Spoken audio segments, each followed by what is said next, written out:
오늘 우리가 읽은 본문은 막달라 마리아의 사건이죠. 한 사건을 이토록 구체적으로 기록하고 있죠. 요한복음에서 부활 사건을 시작하는 기록은 이제 20장부터이죠.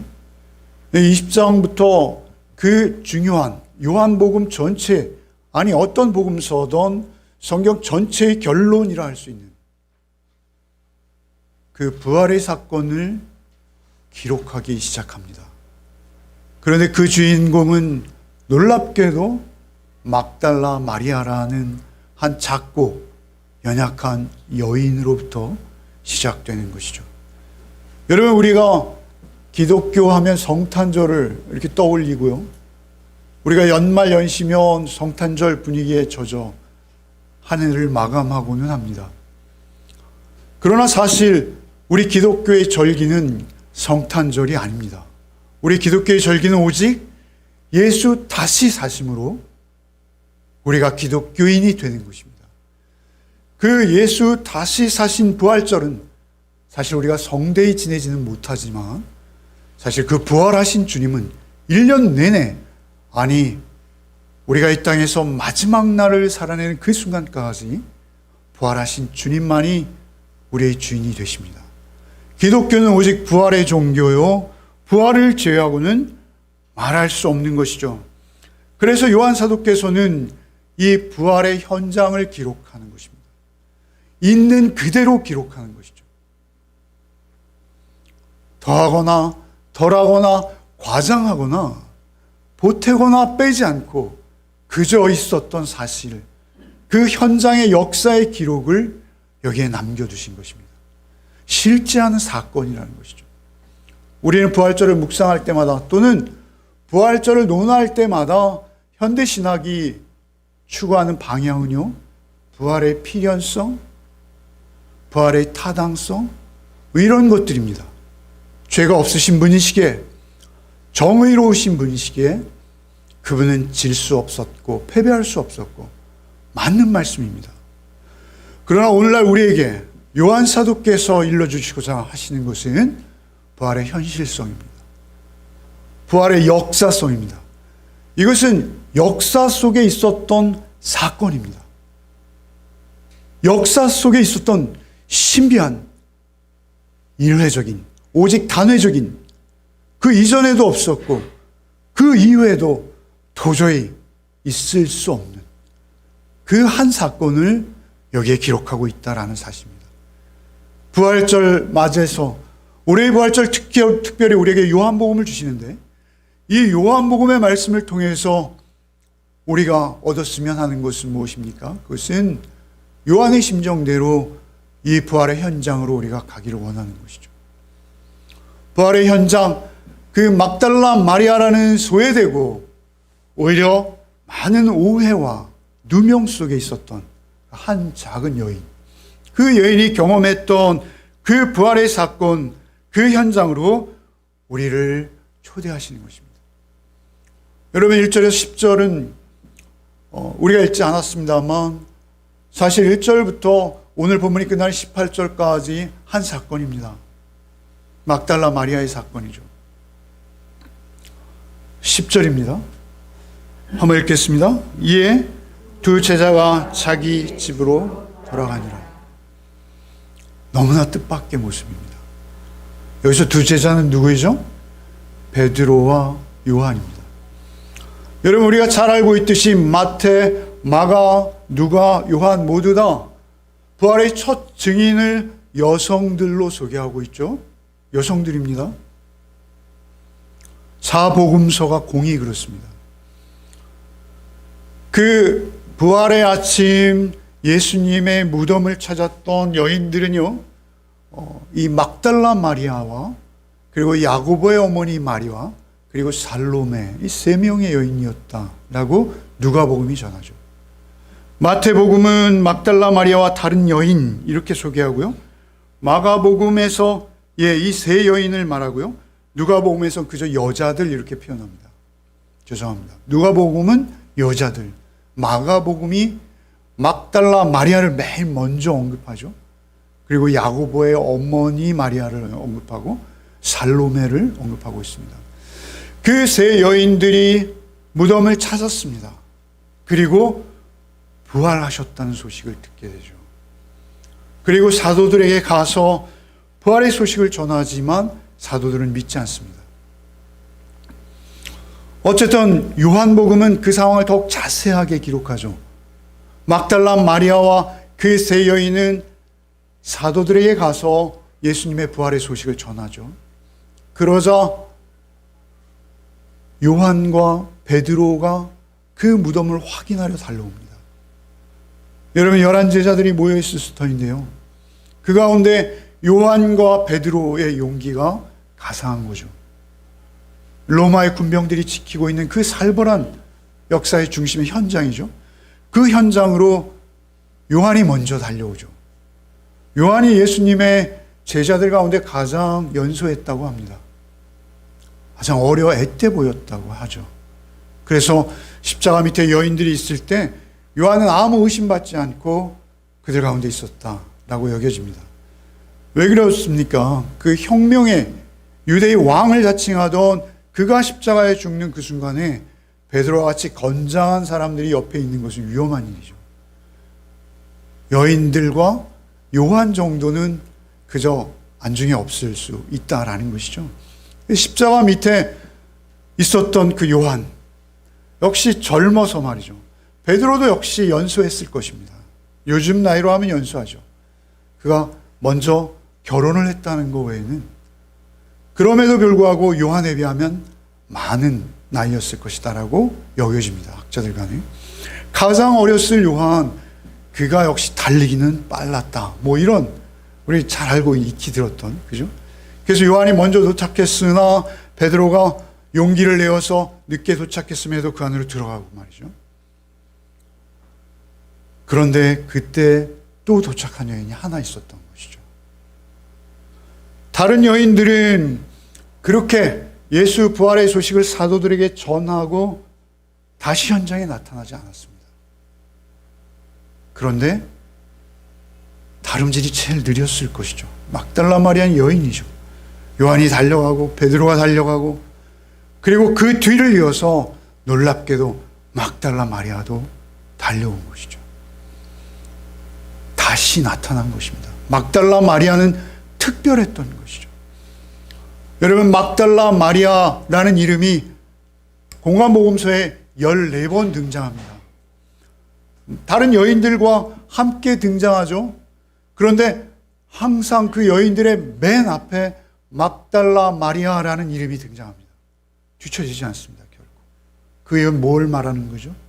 예수님께서 사랑하셨고 그 여인 또한 예수님을 지극히 사랑했다라는 것을 자타가 공인하는 것이죠. 그 막달라 마리아는 다시 온 것이죠. 그런데 놀랍게도 두 제자는 자기 집으로 돌아가 버립니다.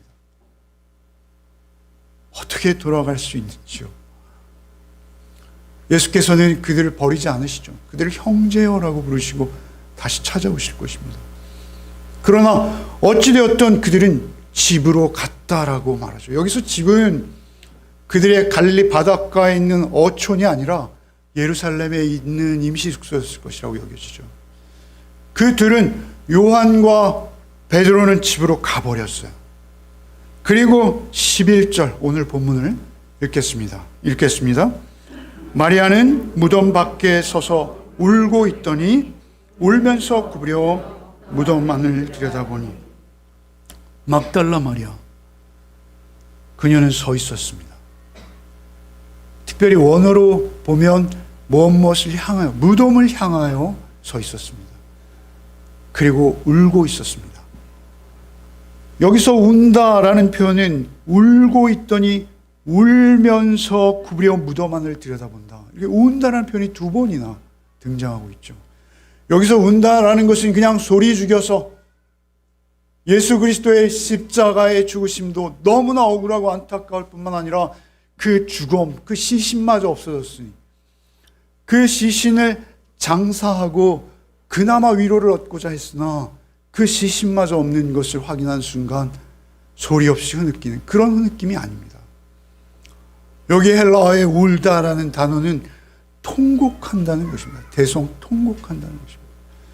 거의 마리아는 실성한 것과 같이 대성통곡을 하는 것입니다. 대성통곡을 하면서 울고 또 울면서, 현재 진행형이죠. 울고 또 울면서 굽부려서 무덤 안을 쳐다보는 것이죠. 참으로 주를 사랑했던 여인이라 하지 않을 수 없습니다.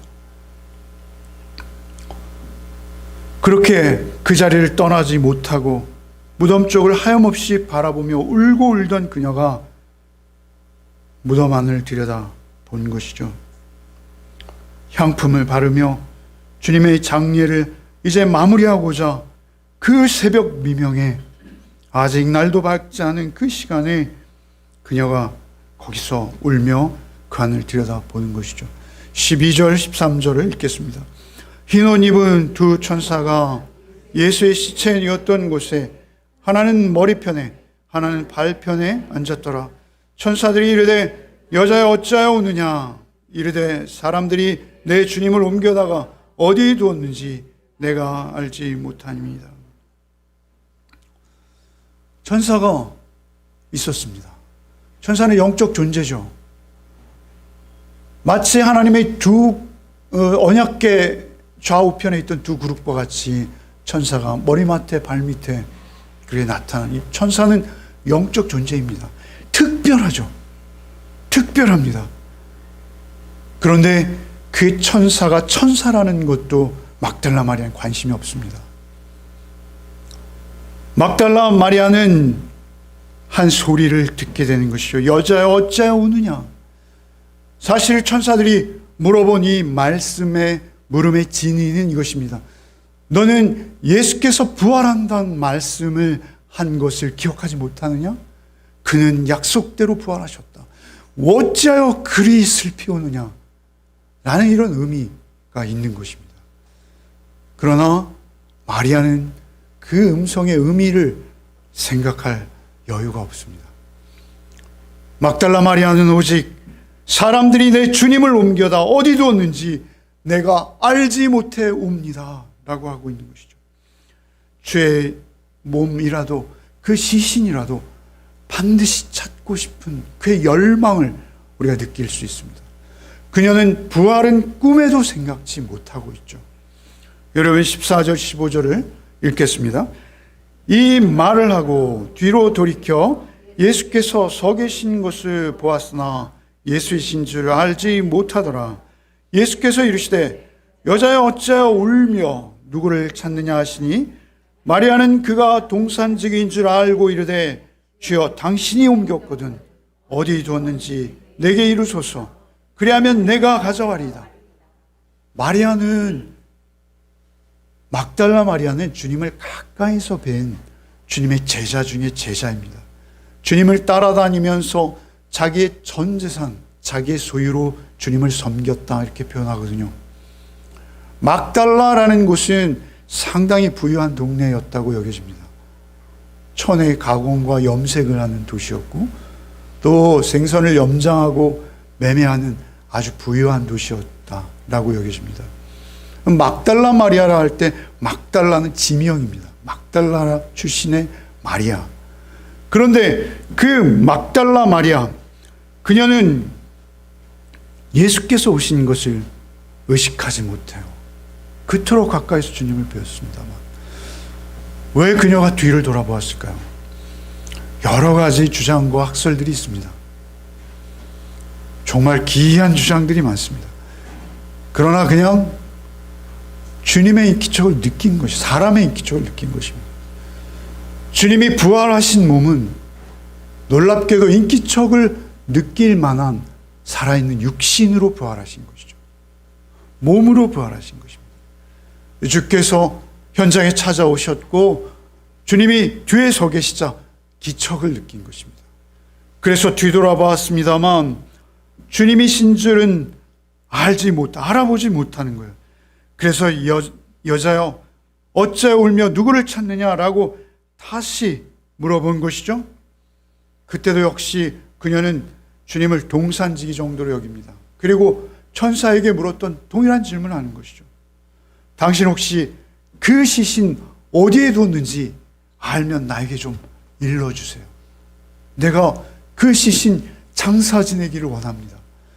여러분, 팔레스타인의 기후에서 말이죠, 시신이 3일을 지나면요 사람이 만지기 쉽지 않습니다. 부패하기 때문에 그렇습니다. 그냥 살아있는 이런 몸이 아니죠. 그런 몸일지라도 여러분, 우리 조상들도 우리 같은 기후에서도 3일장 이상을 지내지 못합니다. 부패하기 때문에 그렇습니다. 그런데 여자 혼자 말이죠, 단신으로 그 시신이 어디 있는지 나에게 좀 알려주십시오. 동산지기로 착각한 그녀는 계속 그 시신에만 매달리고 있는 거예요. 부활은 전혀 상상치도 예상치도 기대하지도 않는 거예요. 그때 오늘 16절을 경험하게 되는 것이죠. 16절을 같이 한번 읽으실까요? 예수께서 마리아야 하시거늘 마리아가 돌이켜 히브리 말로 라보니 하시니 이는 선생님이라는 말이라. 그때 주께서 마리아를 부르십니다.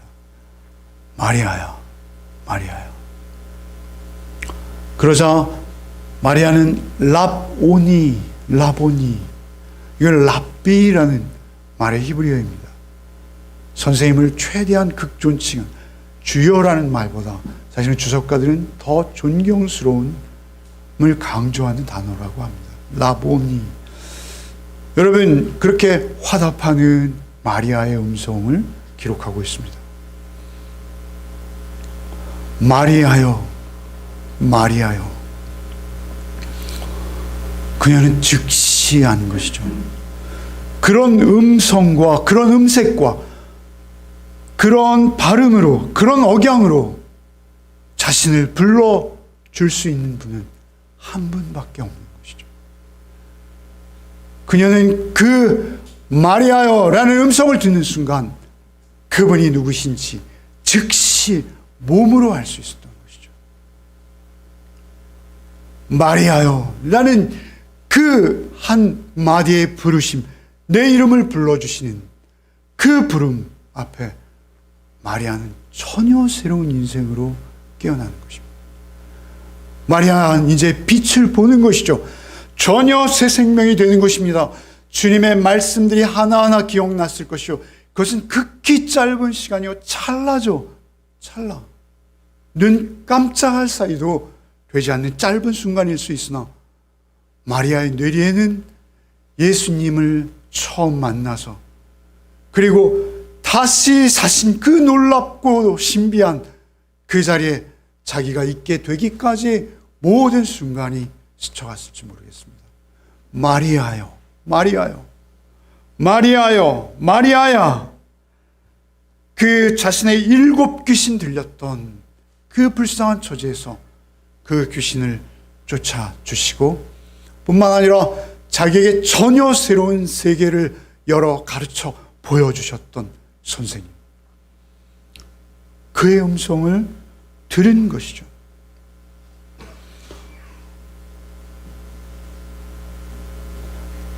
마리아, 막달라 마리아는 예수님의 십자가의 죽으심을 보았어요. 가장 가까이서 보았어요. 그리고 십자가에서 내려지는 모습을 보았습니다. 로마의 군병이 그 옆구리를 찌르자 물과 피가 쏟아지는 것을 보았어요. 물이 쏟아진 이유는 혈액이 응고되었다는 것이죠. 혈청과 그 핏덩이가 흘러내리는 장면을 직접 보았습니다. 그녀는 예수의 죽음을 너무나 가까이서 가장 면밀히 본 여인이죠. 그런데 그분이 살아계실 뿐만 아니라 자기의 이름을 그곳에서 부르시는 것이죠. 그때야 마리아는 예수가 누구신지, 십자가의 의미가 무엇인지, 부활이 무엇인지 경험하는 것입니다. 경험하는 거예요. 그리고 라보니라고 그 음성에 화답하는 것이죠. 여러분, 주께서는 요한복음 10장 4절에 이렇게 말씀하셨어요. 읽겠습니다. 자기 양을 다 내온 후에 앞서가면 양들이 그의 음성을 아는 고로 27절도 읽겠습니다. 내 영은 내 음성을 들으며 나는 그들을 알며 그들은 나를 따르느니라. 그런데 그 선한 목자는 어떤 목자이십니까? 그 목자는 10장 11절에 읽겠습니다. 나는 선한 목자라. 선한 목자는 양들을 위하여 목숨을 버리거니와. 그 목자의 음성을 들었을 때 그 음성은 나를 위해 십자가에 죽임당하신 선한 목자 되신다는 것을 그녀는 경험한 것입니다. 그의 음성을 들음으로 그의 영적 눈이 열린 것이죠. 이제는 주님을 놓치지 않겠다 하며 주님에게 와락 덤벼들었을 것이죠. 여러분 17절 18절을 함께 읽겠습니다. 예수께서 이르시되 나를 붙들지 마라. 내가 아직 아버지께로 올라가지 아니하였노라. 나는 내 형제들에게 가서 이르되 내가 내 아버지 곧 너희 아버지 내 하나님 곧 너희 하나님께로 올라간다 하라 하시니 막달라 마리아가 가서 제자들에게 내가 주를 보았다 하고 또 주께서 자기에게 이렇게 말씀하셨다 이르니라. 그런데 뜻밖에도 주님께서 마리아에게 나를 붙들지 말라, 나의 몸에 손을 대지 말라고 하십니다. 도대체 어떻게 이해해야 할까요? 그의 사랑스러운 제자가 부활하신 주님을 만지기 위해서 그렇게 달려드는데 그것을 제지하시는 주님. 여러분, 우리는 잘 알고 있죠. 이 본문에서 조금만 더 읽고 내려가다 보면 도마를 만나는 장면이 있습니다. 도마를 만날 때 예수께서는 내 손을 내 옆구리에 넣어보고 내 못자국을 만지고 믿음 없는 자가 되지 말고 믿는 자가 되어라 라고 말씀하시죠. 도마에게는 만져보라 하셨던 주께서 막달라 마리아의 만짐을 거절하시는 것이죠.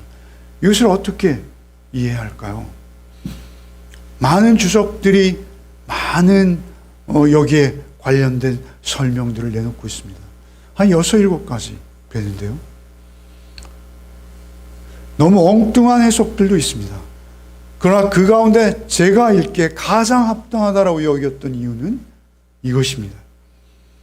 이제는 막달라 마리아와 예수님은 새로운 관계로 만나게 되는 거예요. 새로운 관계로 만나야 하는 거예요. 주님을 배운 이상 이제 이전에 주님과 가졌던 관계와는 다른 관계로 들어가는 것이죠.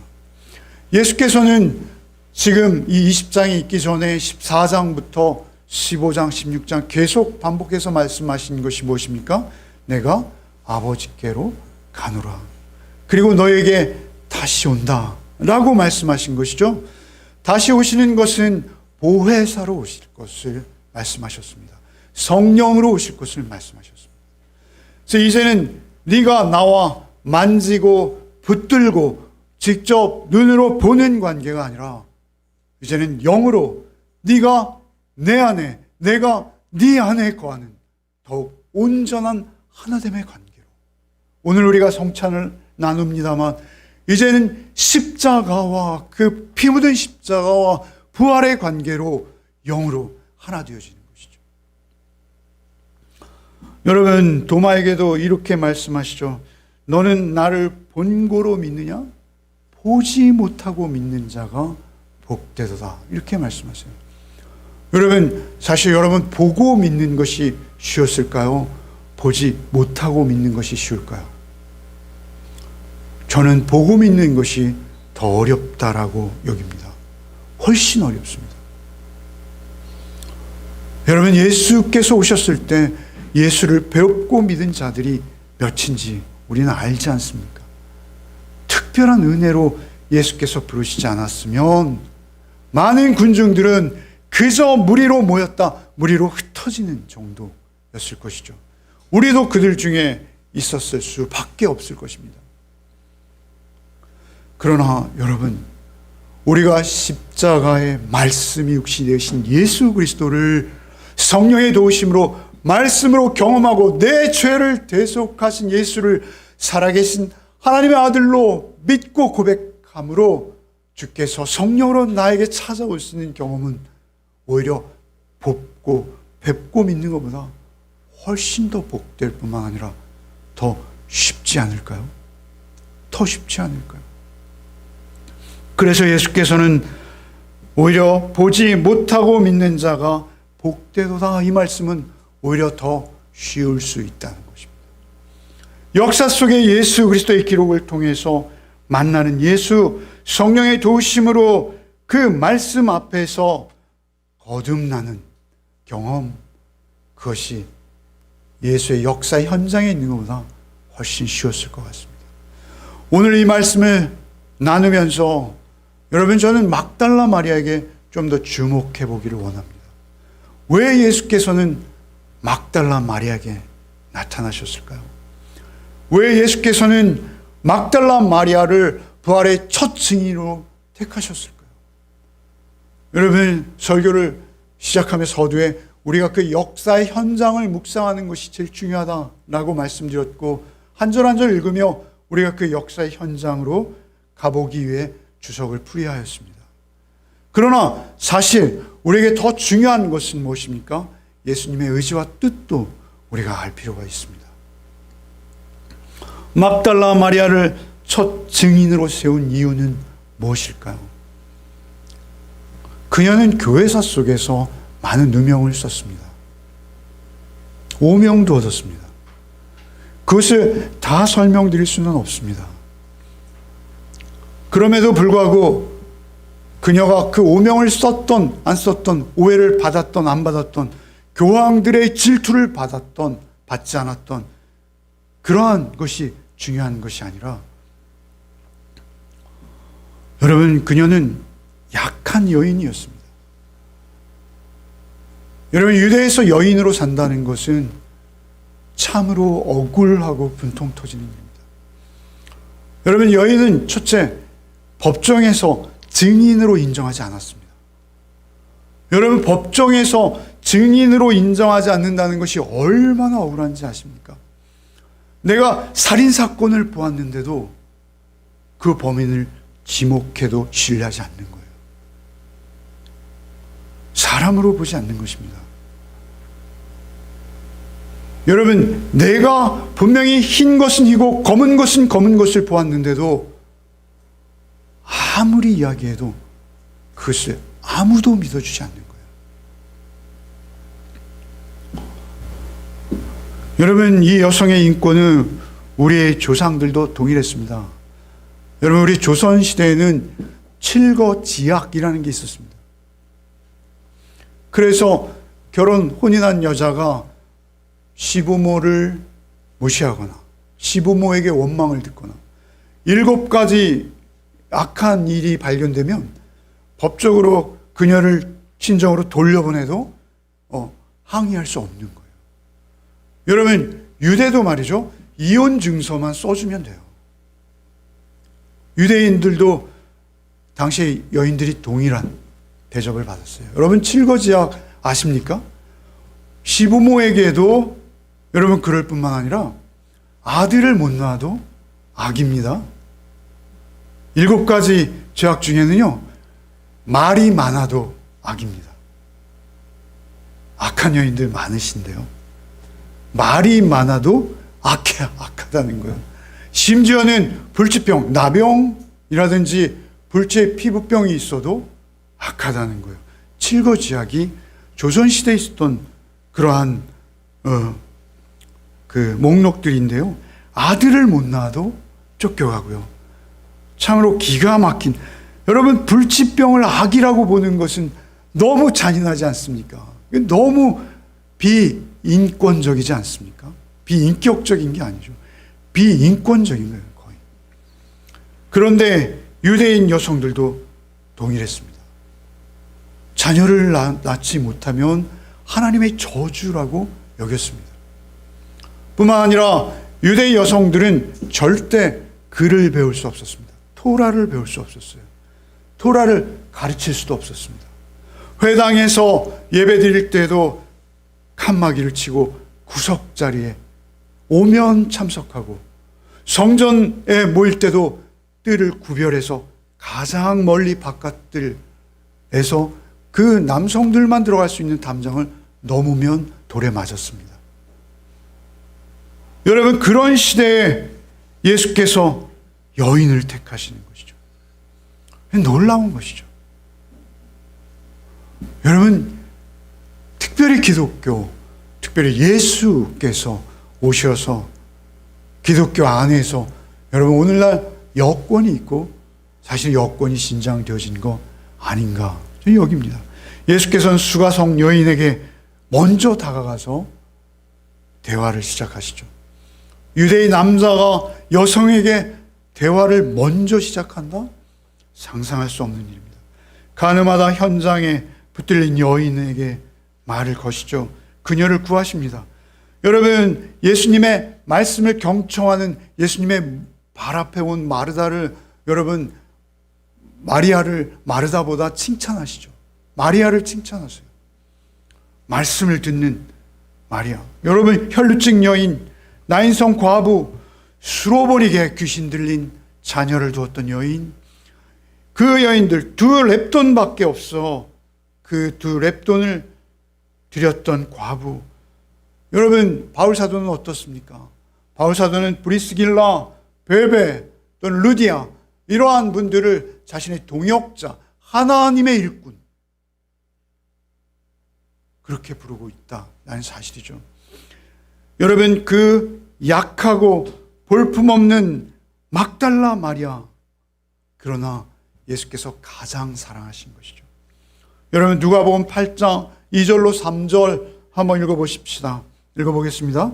또한 악귀를 쫓아내신과 병 고침을 받은 어떤 여자들, 곧 7 귀신이 나간 자 막달라 마리아는 마리아와 헤롯의 청지기 구사의 아내 요한나와 수산나와 다른 여러 여자가 함께하여 자기들의 소유로 그들을 섬기더라. 아마 막달라 마리아도 막달라 지역의 부유한 가정이었을 것이다 라고 여겨집니다. 그들은 예수를 만났죠. 예수의 부름을 받은 것이죠. 그리고 자신의 모든 것으로 예수를 섬기기 시작하신 것이죠. 그리고 예수께서는 그녀에게 첫 번째 증인을 맡긴 것입니다. 아무 이상할 것이 없죠.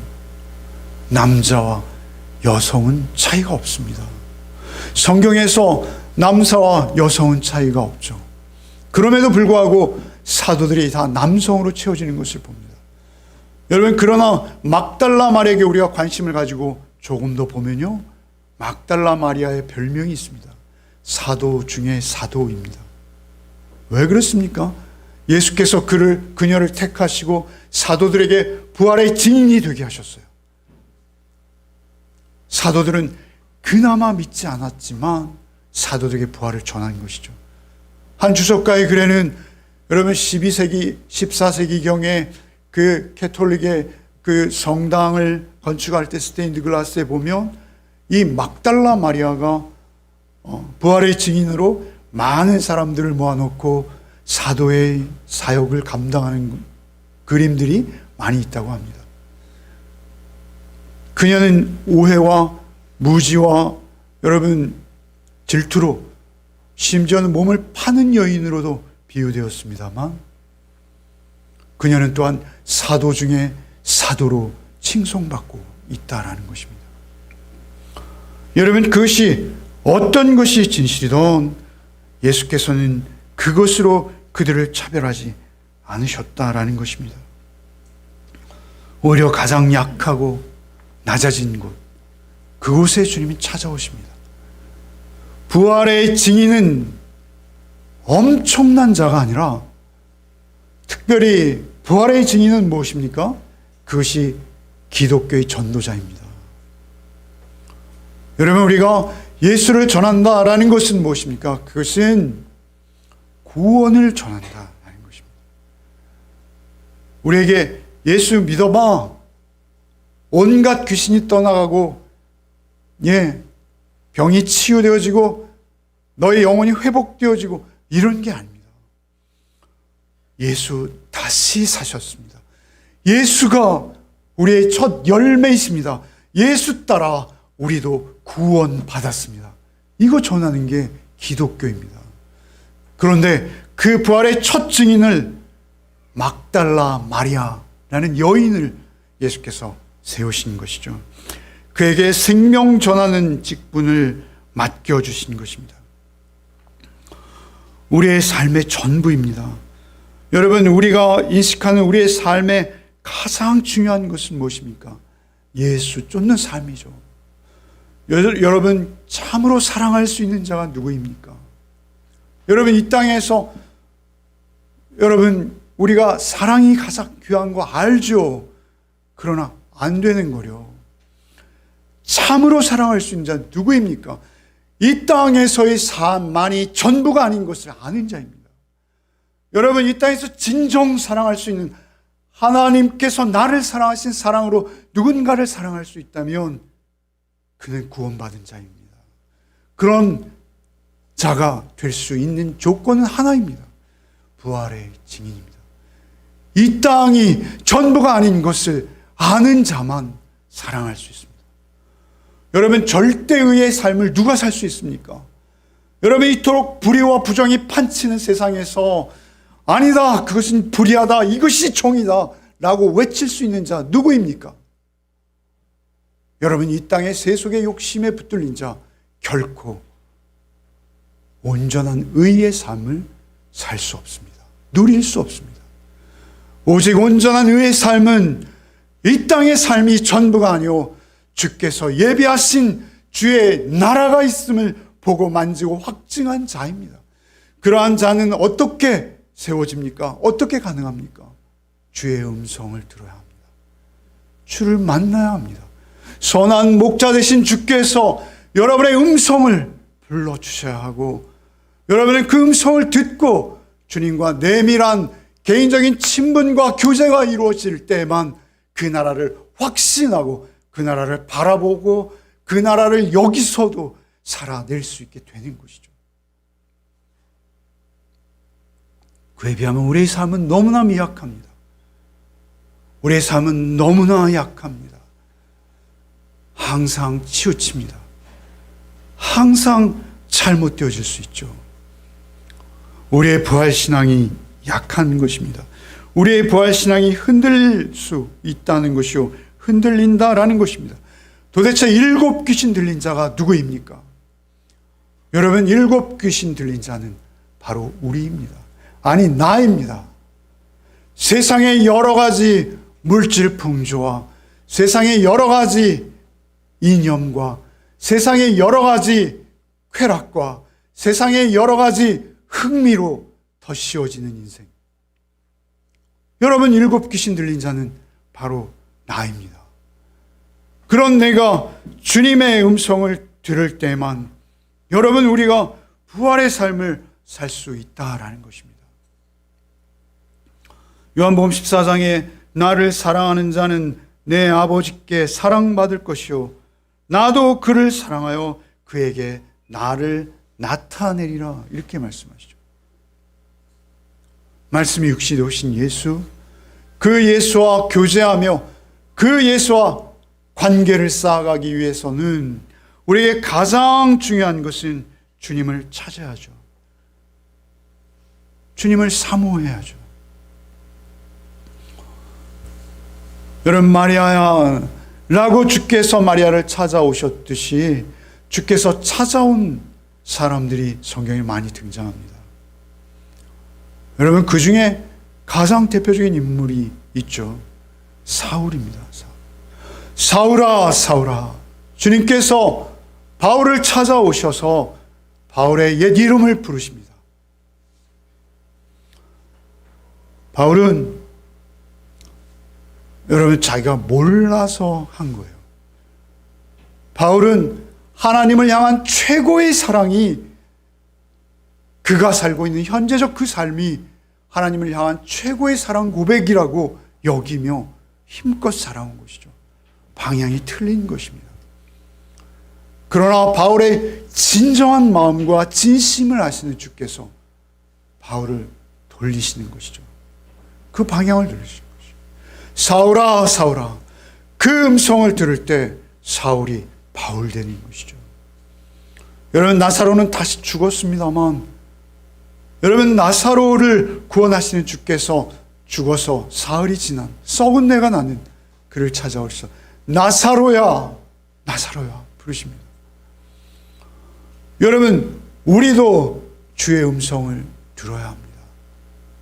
매일 들어야 합니다. 주님께서 나를 부르신 음성, 왕이야, 왕이야, 내가 널 사랑해. 그 음성 듣지 않고는 우리가 조금이라도, 그나마 겨자씨만큼이라도 주님 앞에 주의 사랑을 고백할 수 없습니다. 주의 사랑하시는 삶을 살아낼 수 없습니다. 오늘 우리가 성찬을 합니다만, 성찬의 진정한 의미는 무엇입니까? 예수 피 내 안에 흐르게 하소서. 예수의 찢겨진 살, 내 살 되게 하소서. 그것이 우리의 고백인 것입니다. 여러분, 주 안에 나 있고 내가 주 안에 있는 삶만 사모하십시오. 그때 우리는 이 땅을 사는 것이 아니라 여기서 생명 얻은 자의 삶을 누리게 하실 줄 믿습니다. 단 하루라도, 단 한순간이라도 그 음성 듣고 주님 앞에 부활의 삶을 살아낼 수 있는 것보다 더 큰 복은 없는 줄 믿으시기 바랍니다. 그 삶을 사모하시기 바랍니다. 그래서 누가복음 11장 9절로 13절 읽고 마치겠습니다. 읽겠습니다. 내가 또 너에게 이르노니 구하라 그러면 너에게 주실 것이요, 찾으라 그러면 찾아낼 것이요, 문을 두드리라 그러면 너에게 열릴 것이니 구하는 이마다 받을 것이요, 찾는 이는 찾아낼 것이요, 들은 이에게 열릴 것이니라. 너희 중에 아버지 된 자로서 누가 아들이 생선을 달라 하는데 생선 대신 뱀을 주며 알을 달라 하는데 전갈을 주겠느냐? 너희가 악할지라도 좋은 것을 자식에게 줄 줄 알거든 하물며 너희 하늘 아버지께서 구하는 자에게 성령을 주시지 않겠느냐 하시니라. 구하라, 찾으라, 두드리라, 성령을 찾으라 하십니다. 간절히 주의 보혜사 성령을 구하시고 온전히 성령과 동행하시는 또 한 주간의 삶, 부활을 살아내는 삶이 여러분에게 펼쳐지시기를 소원합니다.